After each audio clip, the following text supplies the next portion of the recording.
Muy buenas tardes, bienvenidos a Iglesia Cristiana Casa sobre la Roca, Mérida, Yucatán. Hoy estamos martes de estudio bíblico, estamos viendo la carta a los Efesios. Estamos en el capítulo 4, estamos viendo del versículo 1 al versículo 16. El tema es llamados a mantener la unidad. De hecho es la tercera parte, hemos visto dos partes anteriormente. Así que vamos a orar para que podamos iniciar. Señor, te damos gracias por un día más de vida. Venimos ante ti, Señor, a suplicarte y a rogarte que tu Espíritu Santo sea el que prepare los corazones, prepare las palabras, cambie las vidas, transforme a las personas, Señor. Que esta palabra sea con tu autoridad y tu poder, que seas tú exaltado, glorificado y que seas enseñado correctamente, Señor. Te damos gracias, Señor, porque sabemos que tú quieres obrar, Señor, en los corazones de las personas y que vas a obrar en varios corazones, Señor. Van a ser edificados, otros van a conocerte, Señor.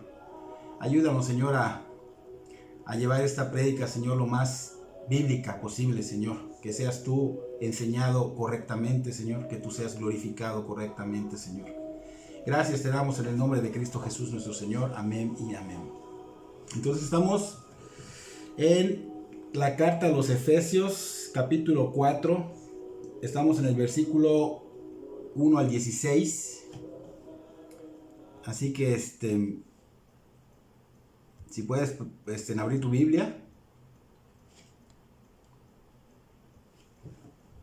La semana pasada vimos la segunda parte de este tema. Dijimos que lo íbamos a dividir en tres partes. Recuerden que la primera parte fue del versículo 1 al 6.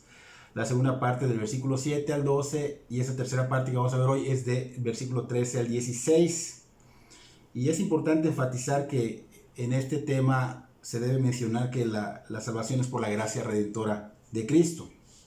Pero que al darnos esa salvación no fue para ser hijos independientes o individualistas, sino para ser miembros de una unidad, un organismo vivo, el pueblo santo de Dios, ¿no? Dijimos que al estar en esa unidad no es algo que decidamos seguir o no, sino que es un deber en el cristiano. Pero no solo es ser parte de este organismo, sino tenemos una responsabilidad de ser solícitos, decía Pablo, en guardarla. O sea, eso significa mantener esa unidad a toda costa. ¿Por qué? Porque Dios la ha establecido. Dios ha formado, ha creado esta iglesia con cada pecador regenerado, y para eso pues es indispensable que nosotros la mantengamos unida con nuestro andar. Ese llamamiento que Dios nos ha hecho debe ser un digno caminar.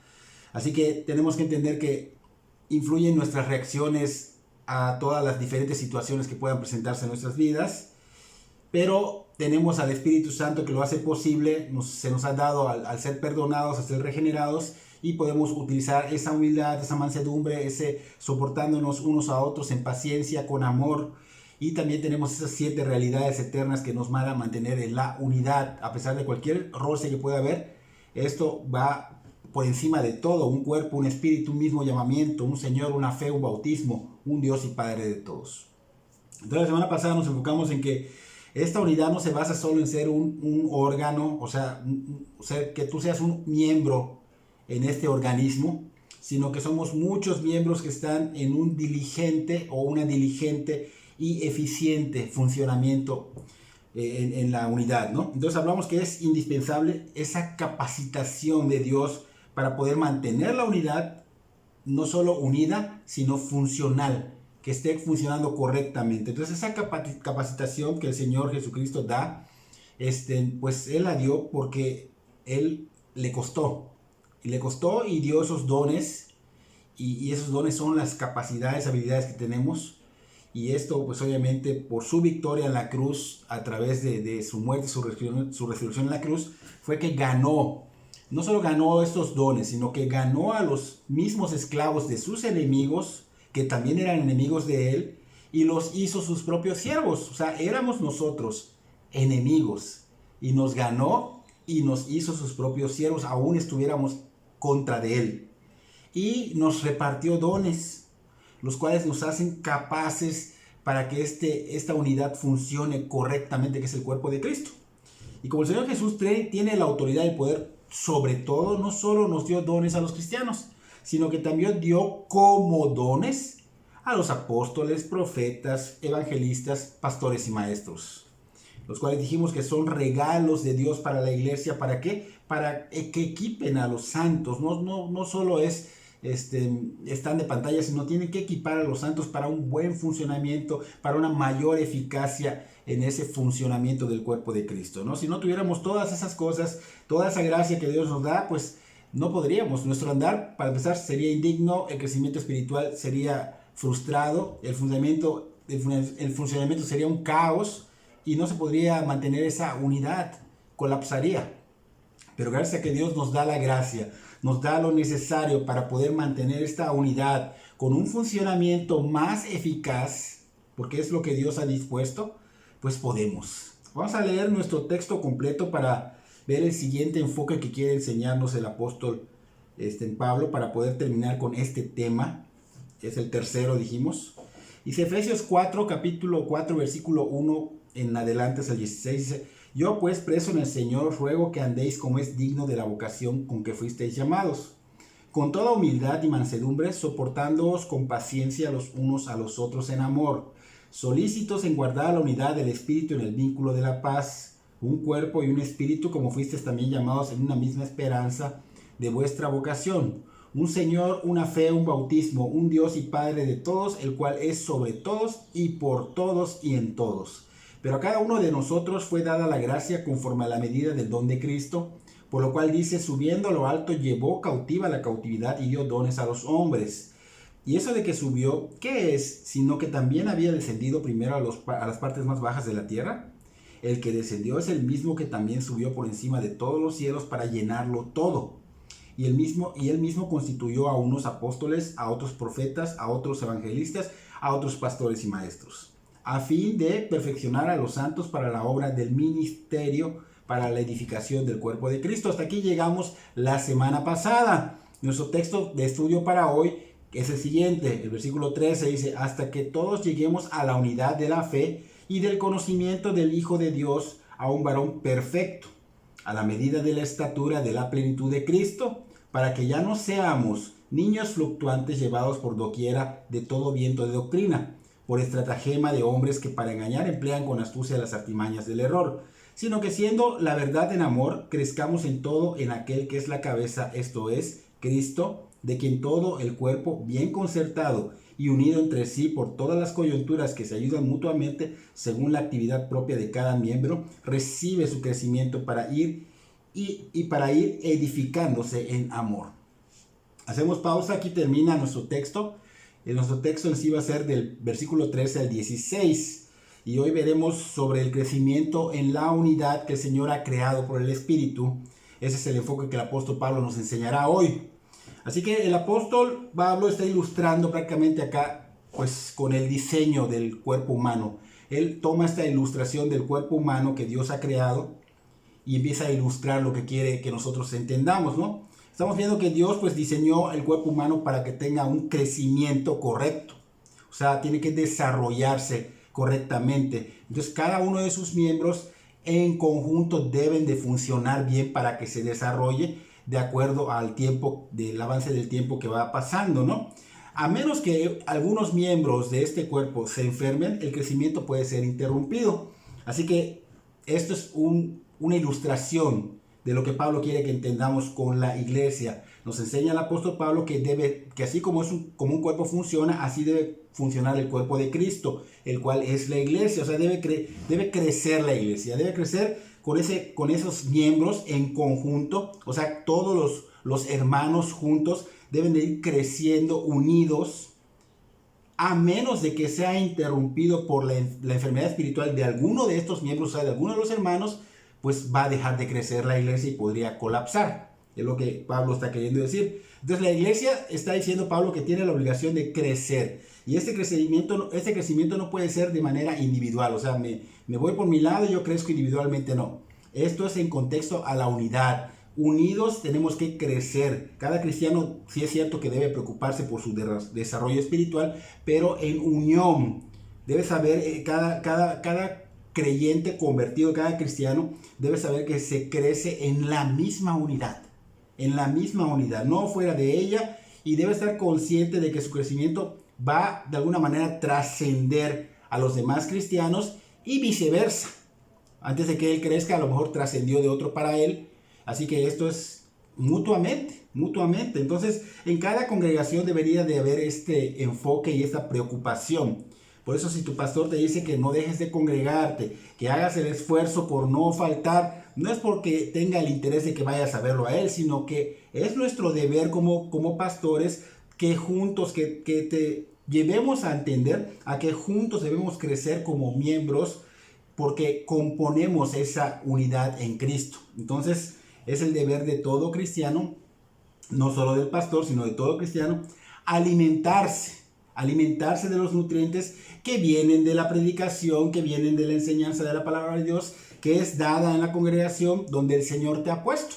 Ahí es donde debes de nutrirte, no nutrirte con cosas que ni sabes si son realmente bíblicas, para que juntos, unidos como ese mismo organismo, crezcan sanamente, espiritualmente hablando, ¿no? Entonces eso quiere decir que no solo le corresponde al pastor ser diligente, porque a veces se enfocan en que el pastor tiene la responsabilidad de ser diligente, de ser dedicado a la palabra, pero nosotros pues no tenemos esa responsabilidad. No. Sí es cierto que el pastor tiene este ser diligente, la responsabilidad de ser diligente, ser dedicado para que pueda presentar en la congregación pues un mensaje con responsabilidad, con seriedad, para que las enseñanzas puedan de alguna manera alimentar y apacentar a la grey. Eso sí es cierto. Pero aquí Pablo está diciendo que todos, no hay uno que no, todos los cristianos somos miembros del cuerpo. Entonces a los congregantes, que son todos los cristianos, les corresponde también ser diligentes, ser solícitos en presentarse responsablemente, seriamente, con interés y deleite en recibir esa enseñanza para ponerla por obra diligentemente. Entonces de esta manera los santos pues obviamente serán equipados. De esa manera van a ser capacitados y harán la obra del ministerio. De lo contrario, ¿qué creen que pasará? Y lo dijimos la semana pasada. Si uno o más miembros dejan de hacer lo que deben de hacer, van a cargar el trabajo a otros miembros. Van a hacerles más carga a ellos y los cargarán tanto que van a colapsar y por ende colapsará el cuerpo completo. Entonces hay una meta para este crecimiento que Pablo nos está diciendo acá. Hay una meta espiritual y esa meta espiritual es necesaria y obligatoria, y Pablo lo dice en este versículo 13, que es nuestro inicio de nuestro texto de hoy. Dice: hasta que todos lleguemos a la unidad de la fe y del conocimiento del Hijo de Dios, a un varón perfecto a la medida de la estatura de la plenitud de Cristo. Entonces la meta que Pablo nos está diciendo para la iglesia es la madurez. Esa madurez debe haber en unidad. Así como el ser humano nace, crece, desarrolla hasta que llega a la adultez, que es la madurez del cuerpo humano, así la iglesia tiene que crecer de esa misma manera, dice Pablo. Entonces el éxito no es que tengamos muchos congregantes o que haya de alguna manera un poder económico, no es que haya muchas actividades, sino que el éxito, aquí estamos viendo que Pablo nos dice que es la madurez. La madurez es la meta que Dios ha puesto para la iglesia, para toda congregación. Entonces para poder realizar esto, lo primero que debemos hacer todos los cristianos, dice Pablo, que es alcanzar la unidad de la fe y el conocimiento del Hijo de Dios. Entonces al mencionar la fe aquí, Pablo se está refiriendo a esa confianza que tenemos en el Señor Jesucristo al creer en Él. Y como segundo, pues vemos que es el conjunto de doctrinas que conforman nuestra fe. Ahora, ese creer que estamos viendo como primer punto, recordemos que no es solo creer intelectualmente, o sea, entiendo que es creer, ¿no? Lo pienso, lo tengo en mi mente, digo, creo en el Señor. Intelectualmente estoy creyendo.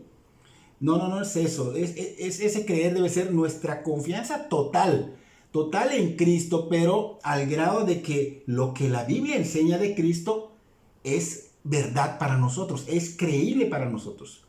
Porque el que dice creo y solamente lo dice de palabra, intelectualmente, cuando le muestras una enseñanza bíblica como esta, sobre, por ejemplo, la unidad, el esfuerzo, o sea, todo esto que estamos diciendo, pues dice, no lo creo, no creo que sea así. Es una exageración. Entonces, obviamente, no hay un verdadero creer. Y obviamente se evidencia porque no entienden lo espiritual, no creen de corazón, solo es una manera intelectual, no están creyendo verdaderamente en Dios, ¿no? Entonces el Espíritu Santo tiene esa función. Cuando el mensaje es bíblico, convence, da convicción. Por eso podemos identificar quién es y quién no es cristiano, porque cuando el Espíritu Santo te da convicción de la verdad que se enseña, pues obviamente va a haber una regeneración, va a haber una evidencia radical. Pero si no te dejas convencer por el Espíritu Santo no convence por fuerza. Entonces solo te estás engañando de que tú crees, te engañas a ti mismo de que tú realmente crees en Cristo, crees en Dios. Porque la meta es que todos los que creen, o sea, todos los cristianos, los que verdaderamente ya rindieron su vida al señorío de Cristo, lleguemos a tener una relación más estrecha con el Señor Jesucristo. Y la manera en que se puede obtener esto, tú no lo crees. Tú no lo tomas como la verdad de Dios. Tú no te esfuerzas en esto. Entonces, obviamente, estamos viendo que es evidente que no hay una regeneración. Entonces, nosotros como cristianos, aquí Pablo le está hablando a los cristianos, debemos tener una relación más estrecha con el Señor Jesucristo, y eso se da a través del conocimiento doctrinal y práctico. Lo escucho y lo hago parte de mi voluntad, lo hago práctico en mi vida. O sea que si la enseñanza dice que debes ser esforzado en congregarte, en poner la atención en la doctrina que se enseña y que se haga práctica en nuestra vida, y vemos que en verdad lo crees y por convicción lo ejecutas, pues aquí es una evidencia de que crees de corazón. O sea que no solo estás creyendo intelectualmente, sino que estás creyendo las verdades bíblicas, porque el que no las cree no es cristiano. Entonces Pablo dice que debemos creer, debemos crecer en la gracia y en el conocimiento de Cristo, porque de ese crecimiento depende no solo nuestro propio desarrollo como cristianos individuales, sino el de toda la iglesia. Entonces Pablo amplía diciendo, hasta que todos lleguemos a la unidad de la fe y el conocimiento de Dios, a un varón perfecto. Aquí estamos viendo que no solo tenemos que llegar a la unidad de la fe, que ya dijimos, y al conocimiento del Hijo de Dios, sino que lleguemos a un varón perfecto. Entonces el fin no es nada más creer, sino que hay un crecimiento, hay una meta, y esa meta debe ser que reflejemos a Cristo, que seamos semejantes a Cristo en todo, o sea, que seamos perfectos.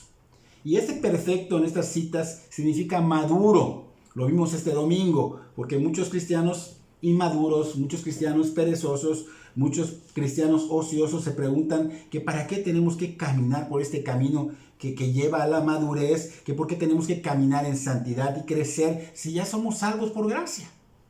Entonces Pablo dice el por qué en el siguiente versículo 14, para que ya no seamos niños fluctuantes. O sea, no solo venimos a creer y a ser regenerados y ser hijos de Dios y ya, no, sino que tenemos que crecer, tenemos que caminar, tenemos que madurar, porque es muy fácil para el mal utilizar a gente para que seamos engañados. Si no hay madurez, si no hay crecimiento, vamos a ser engañados, vamos a ser niños fluctuantes. Entonces el fin que dice Pablo acá en el versículo 14 es que seamos como Cristo, quien es nuestro máximo ejemplo y también nuestro modelo a seguir.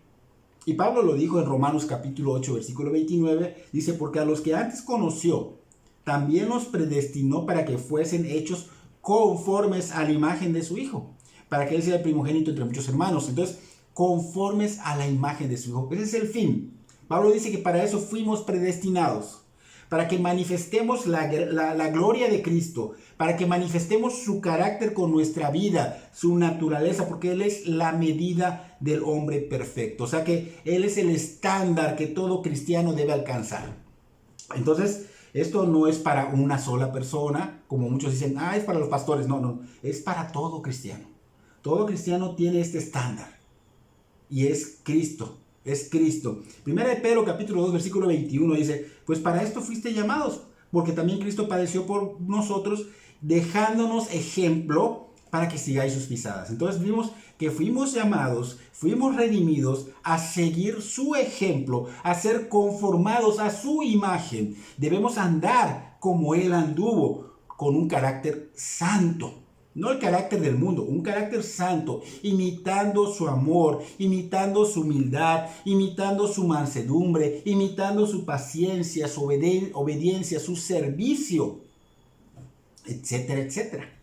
Y es verdad que no podemos hacerlo a ese nivel tan alto que el Señor nos muestra. Por eso mucha gente se queja y se exagera. El pastor quiere que seamos perfectos. Efectivamente, eso es lo que se demanda. Pero no yo lo demando. Estamos viendo que no soy yo el que lo demanda, sino que es la instrucción del Señor que da a su iglesia. O sea, que yo solo te llevo la instrucción en una charola. Yo soy el mesero del Señor, que te lleva la instrucción en una charola. Es la Biblia que está hablando. Es la voz de Dios quien lo demanda. Y para eso, pues, son necesarias las enseñanzas para que sepas a qué se está refiriendo, porque confundimos muchas cosas, ¿no? Por eso Pablo dice en 2 Corintios capítulo 3, versículo 18, por tanto nosotros todos, mirando a cara descubierta como en un espejo la gloria del Señor, somos transformados de gloria en gloria en la misma imagen como por el Espíritu del Señor. O sea que nuestra mirada en Cristo, o sea, estamos viendo las enseñanzas de Cristo, Él es ejemplo, nuestra mirada en Cristo, nuestro contemplar a Cristo va a hacer que imitemos, pero aún es imperfecto. Por eso dice acá, como en un espejo.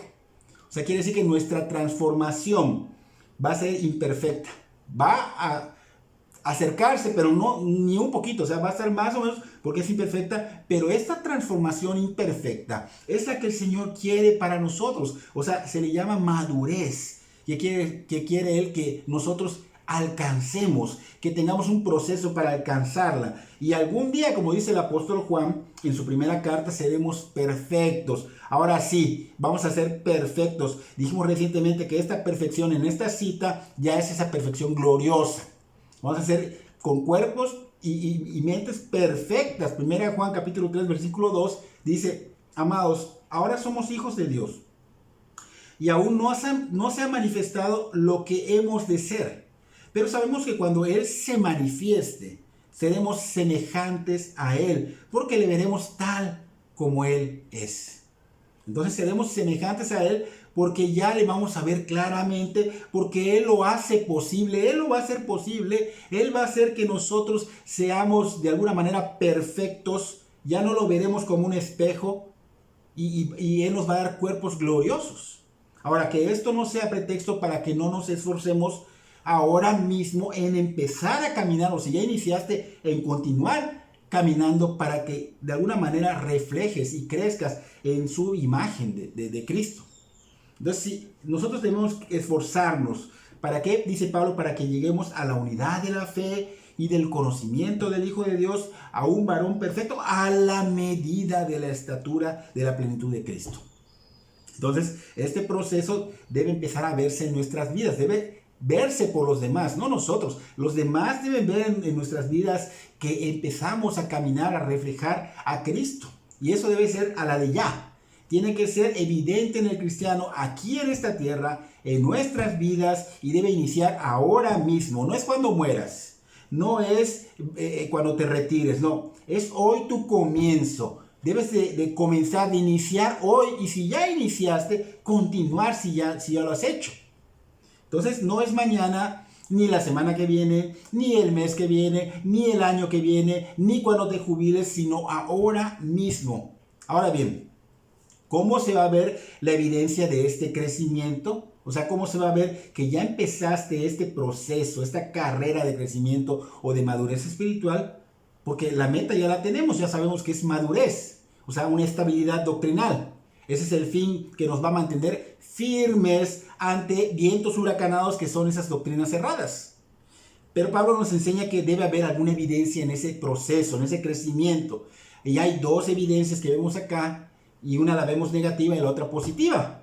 Primero nos muestra la evidencia negativa en el versículo 14, para que ya no seamos niños fluctuantes, llevados por doquiera de todo viento de doctrina, por estratagema de hombres que para engañar emplean con astucia las artimañas del error. Entonces vemos que Pablo está ilustrando prácticamente una barca en medio de una poderosa tormenta. Está en el mar, una poderosa tormenta, y vemos que usa acá una palabra fluctuantes, que no seamos niños fluctuantes. Y esa palabra fluctuante significa zarandeo, sacudido por las olas. De los cristianos inmaduros son llevados fácilmente por los vientos huracanados de las falsas doctrinas. O sea, son sacudidos, rápidamente los engañan. Cualquier novedad religiosa lo creen, cualquier nueva teoría doctrina la creen, siempre están buscando nuevas cosas, están queriendo escarbar en cosas que no son verdad, y así lo hacían los atenienses. Y esto no es una evidencia de crecimiento, hay sed, pero hay que tener cuidado porque no es la evidencia de crecimiento, esto solo está evidenciando inestabilidad doctrinal. ¿Por qué? Porque no hay convicción en la sana doctrina. Porque no les es claro, no están firmes. Hay una evidente inmadurez. Un cristiano maduro no hace eso. ¿Por qué? Porque se enfoca en conocer bien las escrituras donde Dios lo puso. Por eso no se va a dejar mover por cualquier doctrina, porque debido a su crecimiento en donde Dios lo puso, puede discernir entre la verdad y el error. Aún en herejías muy sutiles, porque hay cosas muy sutiles que el mal utiliza en los cuales mucha gente cae, y hemos caído. Entonces hay doctrinas que son muy importantes, que debemos tener bien arraigadas en esa unidad para que no seamos niños fluctuantes, porque hay herejías que son, dice Pablo, artimañas del enemigo. Entonces, eso, o sea, que nos engañan, tuercen tantito las escrituras, que hacen parecer que es una verdad, pero es un error. Entonces recordemos que estos falsos maestros son instruidos por su dueño. ¿Quién es su amo? Satanás. Y recordemos que él ha hecho desde el inicio de la creación querer torcer las escrituras, torcer la verdad de Dios para engañar. Lo hemos visto en otras prédicas. Entonces Pablo es claro cuando dijo en Primera de Corintios capítulo 15 versículo 33, las malas conversaciones conversaciones corrompen las buenas costumbres. Entonces, el texto que estaba hablando acá Pedro en 1 Corintios 15 es sobre la importancia de las sanas doctrinas y el cuidado de no caer en falsas doctrinas. Así que es el mismo contexto que tenemos acá nosotros. Pablo está diciendo que las falsas doctrinas corrompen lo que es correcto. Mucha gente está escuchando y empieza a corromper lo que ya es correcto, y empieza a creer más en lo que escucha en el internet que lo que se le enseña en su iglesia, ¿no? Entonces Pablo está diciendo que tengamos cuidado de esto. Es muy importante que tú te enfoques en aprender en la congregación, porque ahí es donde Dios te puso, ahí es donde va a usar tus dones, ahí es donde van a ser de alguna manera edificados. Entonces debes esforzarte por estar en esa doctrina bíblica de tu congregación. Si en tu congregación no hay una sana doctrina, porque también puedes identificar eso, huye de allá. No necesitamos los que enseñamos popularidad. Necesitamos nosotros predicar, enseñar la verdad de Dios. Aunque te tengan como legalista, aunque te tengan como religioso, aunque te tengan como loco, que enseñen la verdad en esa iglesia. Ahí es donde debes estar. De las personas que engañan con sus enseñanzas, pues carnales o diabólicas, no están preocupados por ti. No tienen ni un poquito de preocupación por ti, no tienen temor de Dios, porque están haciendo un daño tan grande, han hecho un daño tan grande. Hay muchas personas que dicen ser cristianos, que creen que son cristianos, que creen que son salvos, solo porque levantaron su mano y repitieron una oración según para recibir a Cristo. Y es muy evidente que no son cristianos, que no son salvos, porque vemos su manera de vivir, que después de este evento, su manera de vivir es totalmente igual a la anterior. Si acaso a veces algunas conductas, pero estamos viendo, no hay una regeneración. Viven, se parecen, son casi iguales a los del mundo. Entonces, esto fue falso. Los que son cristianos y creen en estas enseñanzas, porque hay cristianos que creen en estas enseñanzas, han sido engañados por lobos. Han sido engañados y se han dejado llevar por doctrinas. Ahora, ¿esto qué nos está mostrando? Que ellos no son maduros, que no están firmes. Entonces, no debemos seguir en la ignorancia de las escrituras. Dios quiere hallar a los ojos de ellos, como dice Pablo en el siguiente versículo 15, sino que siguiendo la verdad en amor, crezcamos en todo en aquel que es la cabeza, esto es, Cristo. Entonces, esta es la evidencia positiva que decíamos. Hay una evidencia negativa, estamos viendo ahorita la evidencia positiva. Pablo quiere decir que nos aferremos a la verdad, que la verdad de Dios nos gobierne para que todo lo que hagamos, todo lo que pensemos, sea la verdad de Dios en amor. Y el amor aquí es muy importante porque es lo que hace vínculo, es lo que hace unión. La evidencia del crecimiento positivamente, debe haber esta unión. Si no hay esa unión, no va a ser de Dios, porque no hay amor y no hay el conocimiento. O sea, tiene que haber ese crecimiento, ese conocimiento en amor. Entonces, Dios nos los muestra. O sea, Dios nos amó. Nos amó y ¿qué hizo? Envió a su Hijo. Y su Hijo, que también es Dios, la segunda persona de la Trinidad, nos amó en la cruz del Calvario. Entonces, nos amó, se entregó por nosotros. Entonces, esta iglesia que Él salvó, que Él compró, esa unidad debe tener doctrina en amor. Entonces, el amor sin la verdad es un sentimiento sin principios que terminará condenando a las demás personas. Entonces tiene que haber esa unión en toda esa unidad. La unidad debe ser marcada por la doctrina en amor. El amor por Cristo debe ser marcado por el amor hacia la unidad, hacia el cuerpo de Cristo, o sea, la iglesia. ¿Para qué? Dice Pablo, para crecer en todo en aquel que es la cabeza. Esto es Cristo. O sea, Pablo quiere decir que debemos crecer y ser como Cristo. Ser como Cristo, el cristianismo es Cristo. ¿Qué significa esto? ¿Cómo lo haría Cristo en nuestro lugar? Eso significa, ¿cómo haría todo lo que hacemos? ¿Cómo lo haría Cristo en nuestro lugar? Entonces debemos ser como Cristo, vivir como Cristo, pensar como Cristo, trabajar como Cristo, hacer cualquier negocio como Cristo lo haría. Por ejemplo, referente a lo del engaño, que levanten su mano y que repitan la oración para salvación, no vemos a Cristo en toda la Biblia hacer algo así. Solo lo vemos predicando arrepentimiento para perdón de pecados. Entonces el cristiano debe ser como Cristo hasta en esa área. No hacer algo que Cristo no hizo. Por ejemplo, ¿qué hacen muchas personas? Declaro y decreto y reprende. Y el Señor dice, Señor, no se haga como yo quiera, sino como tú quieres. O sea, que se haga tu voluntad, no la mía. Entonces tenemos que imitar a Cristo. Debemos ser como Cristo, estudiar como Cristo, hacer el qué hacer como Cristo, salir con los amigos y comportarnos como Cristo se comportaría, ver el celular y el internet como Cristo lo haría, hablar como Cristo, evaluar las cosas como Cristo lo haría. Y muchos, ¿qué? Revientan, se infartan. ¿Por qué? Porque el ser humano natural se va a infartar porque no percibe las cosas del Espíritu. O sea, no eres cristiano cuando realmente reaccionas a esto. O sea, eres un hombre natural, no eres cristiano. Entonces muchos dicen, pues por eso no soy cristiano, prefiero mi vida así como es y así soy feliz.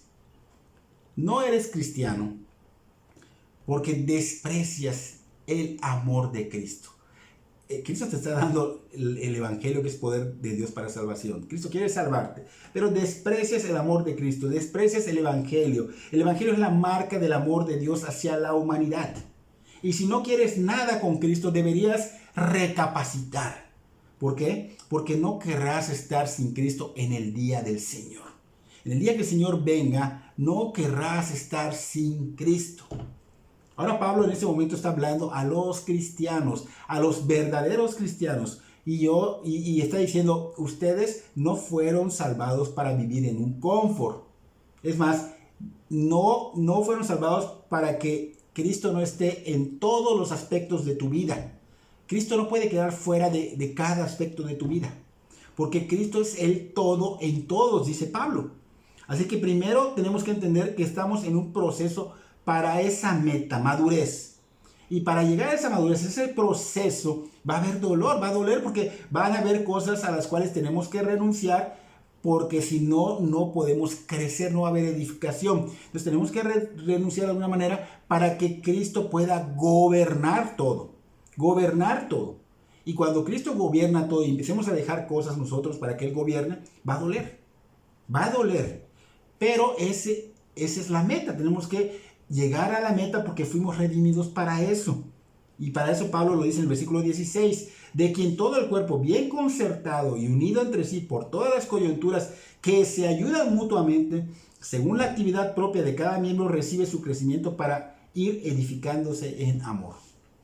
Pablo está diciendo que lo que Cristo hace en cada cristiano, o sea, Él lo hace porque es la cabeza de ese cuerpo.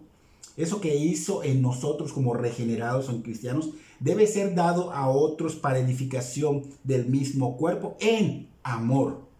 O sea, el cuerpo va a recibir crecimiento de Cristo. Cristo es la fuente. De ahí viene el crecimiento. Y solo por Cristo podemos crecer espiritualmente y debemos darlo al resto del cuerpo. Entonces Pablo da la misma idea en Colosenses capítulo 2, versículos 18 y 19. Nadie os prive de vuestro premio, afectando humildad y culto a los ángeles, entremetiéndose en lo que no ha visto, vanamente hinchado por su propia mente carnal, y no haciéndose de la cabeza, en virtud de quien todo el cuerpo, nutriéndose y uniéndose por las coyunturas y ligamentos, crece con el crecimiento que da Dios. O sea, Cristo es Dios. Dios da el crecimiento a la iglesia. O sea, Cristo da el crecimiento a la iglesia. Unido a Cristo, pues es la fuente y podemos crecer. Esta unión es por la fe verdadera en Cristo, que es por gracia. En el Evangelio de Juan, capítulo 14, versículo 21, él dice, el que tiene mis mandamientos y los guarda, ese es el que me ama. Y el que me ama será amado por mi Padre, y yo le amaré y me manifestaré a él.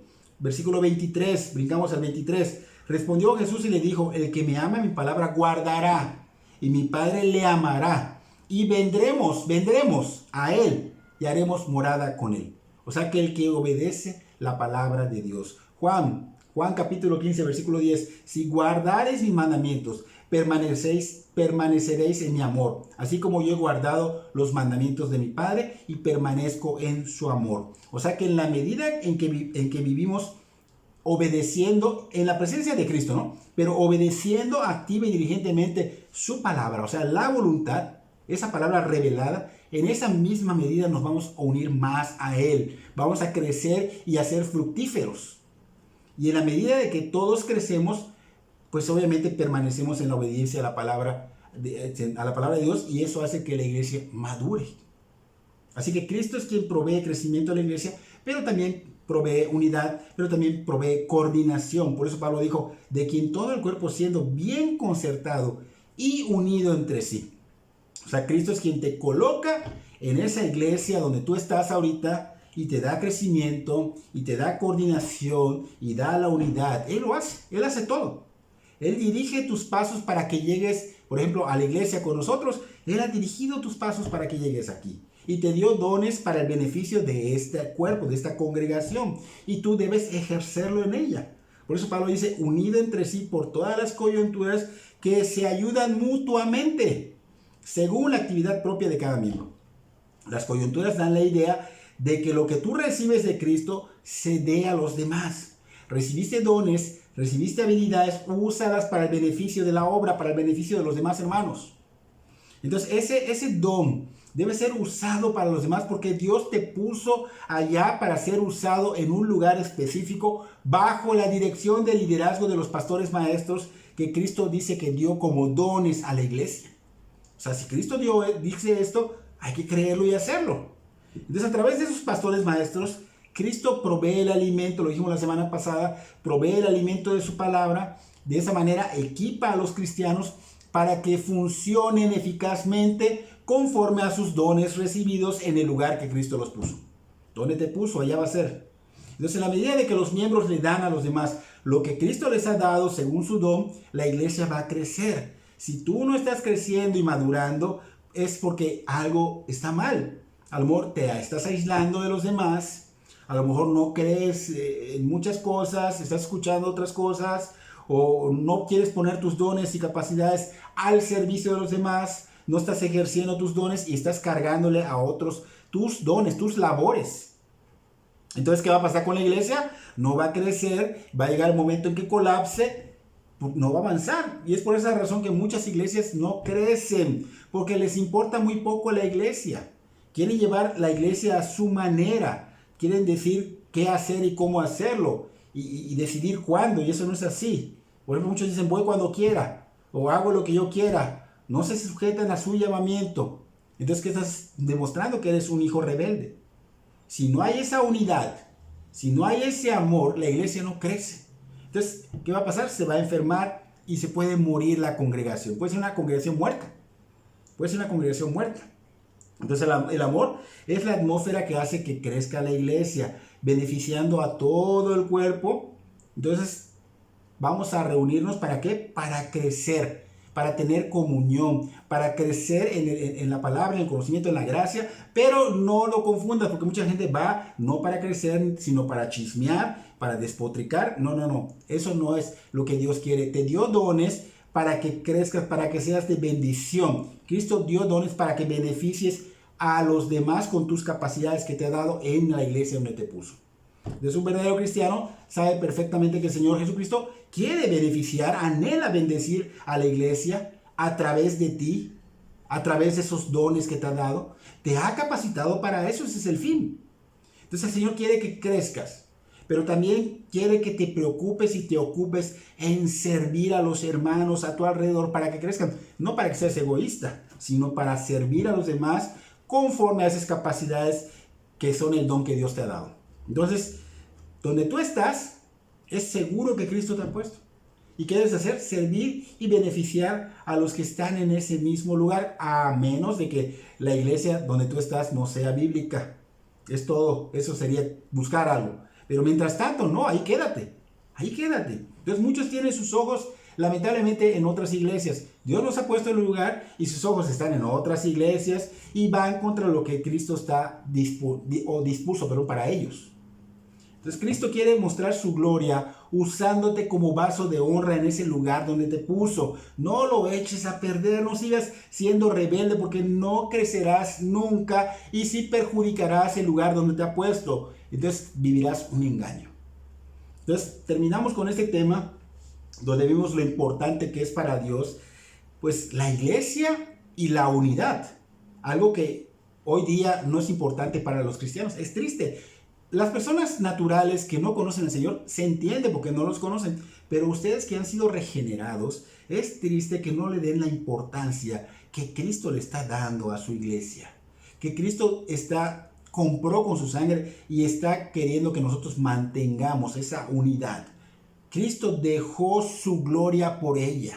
Cristo vino a humillarse hasta lo sumo por ella. Cristo fue asesinado en lugar del pecador para comprar a la iglesia. Entonces, para el Señor Jesucristo la iglesia tiene un lugar importantísimo, es prominente, o sea, está elevado. Entonces, ¿por qué? Porque ocupa un lugar en el plan de redención de Dios y debería ocupar ese lugar en la vida de todo cristiano. Todo cristiano, no de algunos, todo cristiano, porque muchos cristianos profesan ser cristianos, amar a Cristo, entrega total, o sea, yo me consagro, Señor, haz de mí lo que tú quieras, pero solo es de labios para afuera, porque su conducta demuestra un total desinterés por la obra que Dios creó por su Espíritu. Entonces, solo son palabras al aire. Entonces, ese no es el cristianismo que la Biblia enseña. La iglesia es el cuerpo de Cristo, es el organismo a través del que Cristo opera acá en este mundo. Entonces, sin ese organismo es imposible madurar, sin ese organismo es imposible dar fruto. Sin ser parte de él, sin mantener esa función en la iglesia, sin tener contacto con esa iglesia, no vas a crecer jamás. Aunque tengas mucho conocimiento, eso no significa crecimiento. Entonces es verdad que debemos vivir como cristianos en todos los lugares donde vayamos, sí es cierto.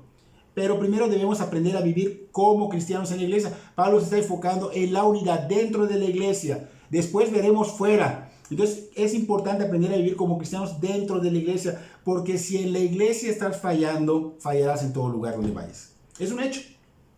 Entonces es en la iglesia donde vas a aprender no solo doctrina, sino el amor de Cristo. El amor de Cristo, donde se ejerce el amor a Cristo amando a los demás hermanos. Es en la iglesia donde vas a recibir de Cristo, porque viene de Cristo, la provisión que Él da por medio de las coyunturas, dicen.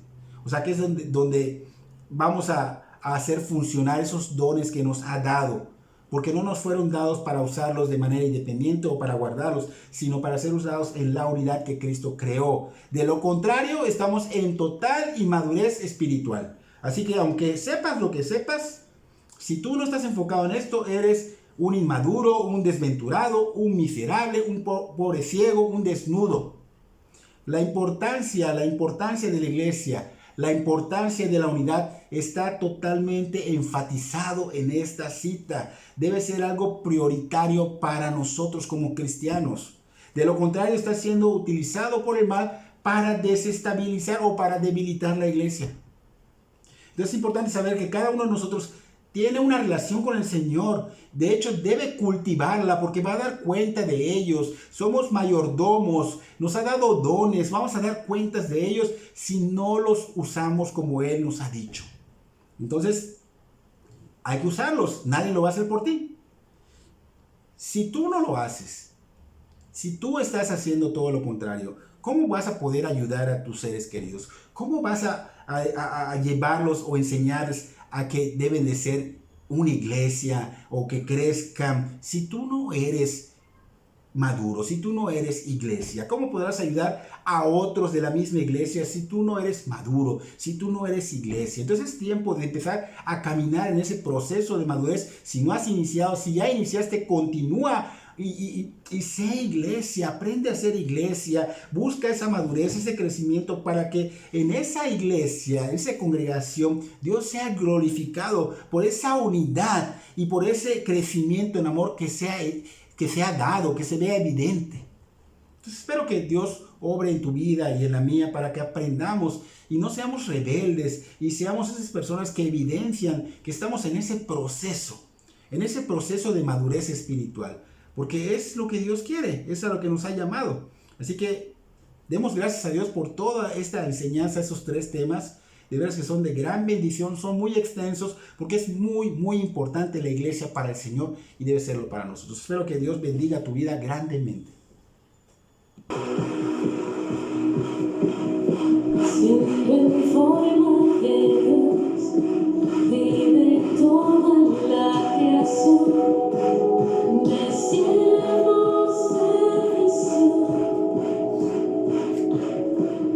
Hasta los humos se humilló, sufrió la muerte en su misión. Por él la muerte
siervo, para tu